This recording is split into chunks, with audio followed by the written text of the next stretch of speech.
Well, hold on. We got a call in. Renee? Okay. Go ahead, Renee. She just jumped right. How you doing, Marcus? It's Renee from Jersey. Hey, Renee, what's happening? How you doing? Thank you so much for calling the show. We appreciate your support. And thank you for listening. No problem. Listen, I was a post about is it all right to publicly discipline other folks or folk kids? Right. No, it's not. That's not cool. And the reason being is because me personally, I wouldn't want anybody to publicly discipline my children because my method of discipline may differ from their method of discipline. In public, their method of discipline might be harsh. To them, that might be publicly acceptable. To other people, that might not be the case. So if I'm with somebody else, like one of my girlfriends, whatever, and their kid kind of cuts up, I'll, say to my girlfriend, listen, that's what your baby is over there doing. You might want to get him or her. Let the parent do the disciplining. But what if the parent is not there? If the parent is not there, my approach is, you know what your parent expects for your behavior, and you know that that's not acceptable. Do we need to really go there? Well, let me put it. And that's the way I'll leave it. I don't put my hands on anybody's kid or anything like that because that's just not. It's not appropriate. Let me ask you this, Renee, because in the interest of full disclosure, Renee and I grew up in the same neighborhood, steps away from each other in Jersey City. When I was about 7 years old, I'm going to tell a very, very brief story. When I was about 7 years old, me and one of my little homegirls, who's not with us anymore, I miss you, Stephanie, we was out there. Oh, that was one of my best friends. You remember Stephanie? We were outside lighting matches, and we were fascinated by fire, and we tried to burn a bush.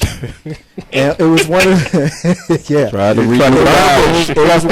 was one of those bushes that won't light on fire, thankfully. But the point of the story is this: we got caught, and one of the neighbors, it was her bush, right, and she came out and she gave us a pretty good strong tongue lashing. She didn't put her hands on us, but we felt very reprimanded. Right. By what what was said to her. It's been 30 years. Who knows what she said? But you get the point. Right. It's stuck in your head. Now, my question to you, Renee, is this. Fast forward to 2012, and that was your son or your daughter, and your son or your daughter was doing what Stephanie and I were doing.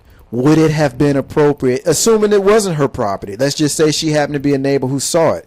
Would that tongue lashing for you and your child, just for you personally, would that have been appropriate? I wouldn't have minded. As long as the neighbor felt comfortable enough to come to me and say, Renee, this is what I caught Christian doing, da-da-da-da. I reprimanded him. I'm bringing it to you. Because that's, when we came up 30 years ago, that's what people in our neighborhood did. Right. It was, the whole village was raising the children. Right. Okay. It wasn't an isolated thing. I try to carry that on now. Like, I have neighbors that have kids that are the same age as mine, and if I see their kid out there doing something wrong in the street, I check them, and then I pick up my cell phone and call or text the parent and say, this is what I saw them doing, and this is what I said to them. I think that's cool, though. I think that's old school parenting, and I think that's cool. I think a lot of times where we get it twisted is where we assume that discipline means putting your hands on a kid, and that's not always what the case is. Because I'm that dude. I've been here in Richmond for 20 years, and I'm that dude that will look you square in the eye and say, "Hey, kid, get off my yard."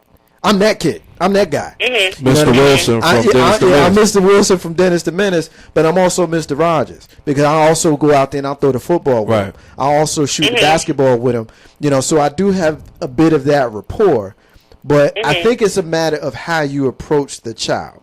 You don't put your hands on anybody's child, but kids sometimes need to get checked because they think that because mom or dad ain't around, that they can just wild out, Renee. Exactly. I ain't going for it. Calm down. Yeah, I ain't going for it. I mean, my neighbor. There's a person that lives here in my town who is the type. He's very loud, very obnoxious, and for example, the other day I was sitting waiting for my son to come out of school, and one of my son's friends was, joking around, kids horse playing or whatever, and this person took what was going on serious. He didn't know to report it. My son had this other child. This grown man, gotta be 40 plus, gonna walk up and he favors my son. And I appreciate anybody looking out for my kids. Lord knows I do. But he walked up to this other kid and grabbed the kid by the neck and was like, yo, get off of him. Don't touch him like that. And I said, what's going on over here? He's like, oh, my son's like, oh, we just playing around. You know, it's not this serious. And Mr. Rodriguez took it serious.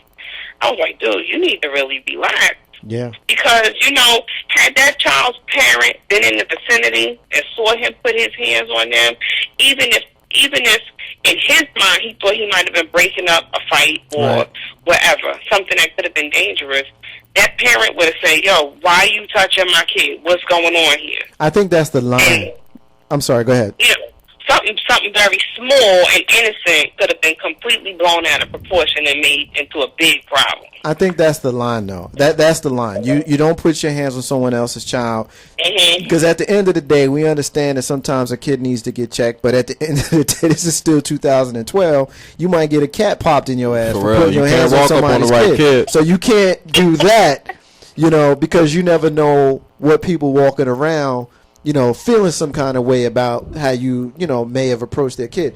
But again, if your kid is wilding out, they're gonna hear from me. And I'll tell another brief story. There's a kid in my neighborhood. They were shooting baskets. A neighbor put up a basketball rim, and they were out there. And I kept telling them, you can't play once it gets dark. Right. And one night I came home. It's after 11, and they still out there playing. And I go out there, and this kid's giving me lip. Now anybody who knows me knows that I'm vertically challenged. But I still walked up to this dude. Well, I thought about it because of my vertical challenge. Right. But in all seriousness, I walked up to him and I was like, look, man, we had this conversation, and he gave me lip. Right. So I took the ball from him.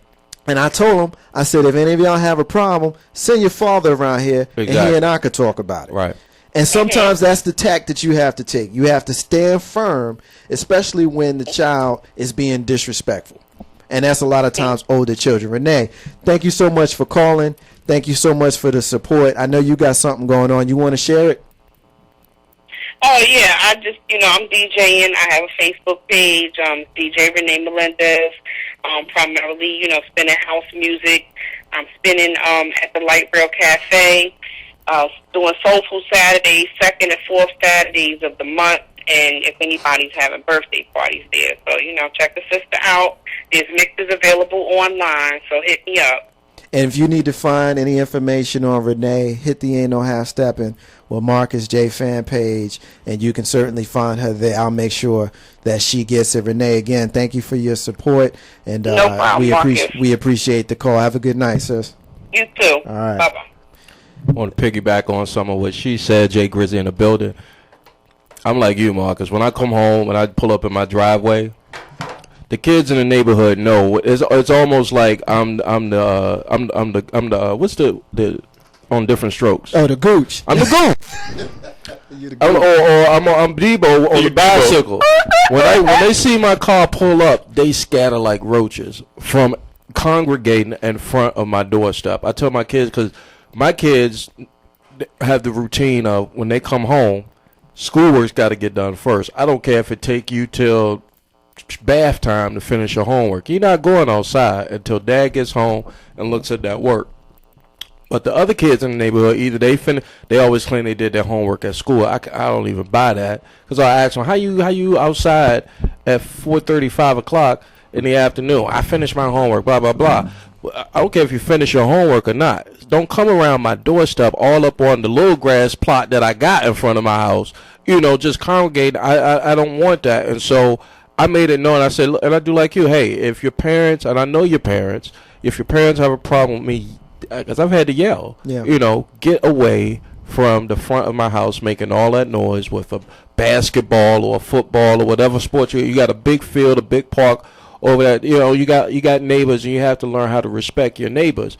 And so I just set that expectation up front. You see my car pull up, go ahead, keep it moving.